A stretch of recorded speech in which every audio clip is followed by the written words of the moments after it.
పూర్తి స్థాయిలో వినుకొండ నియోజకవర్గంలో ఎంత అభివృద్ధి జరిగిందో నువ్వు 14 సంవత్సరాల్లో నువ్వు నీ బతుక్కి నీ ఎమ్మెల్యే నీ ఆంజనేయులకి ఇక్కడ చేసింది ఏందో ఒక్క మాట చెప్పు. అవి చెప్పకుండా చెవులో ఏదో చేస్తే మాట్లాడే నీలాంటి చెత్త. అందుకే నువ్వు చెత్త కాబట్టి ఈ ఆంధ్ర రాష్ట్ర ప్రజలందరూ కూడా చెత్త గుడ్డలో చేశారు చంద్రబాబు నాయుడు గారు నిన్ను.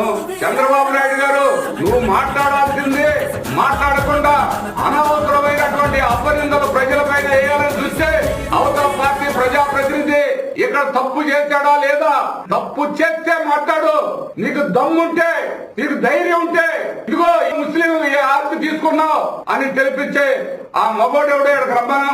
నువ్వు రా మగోడు అయితే. చంద్రబాబు నాయుడు గారు మాటలు మాట్లాడంగానే సరికాదు, మేము మాట్లాడతాం. ఏంది నువ్వు జైలు పంపించేది మమ్మల్ని? ఆ మాట్లాడటం ఒక్క సెకండ్ పట్టదు నిన్ను అంటాం. కానీ నీ పెద్దరికానికి నీకు గౌరవం అనేది లేదు, కానీ ఇవ్వాల్సిన అవసరం లేదు. నెక్స్ట్ చెప్తాను నీ సంగతి.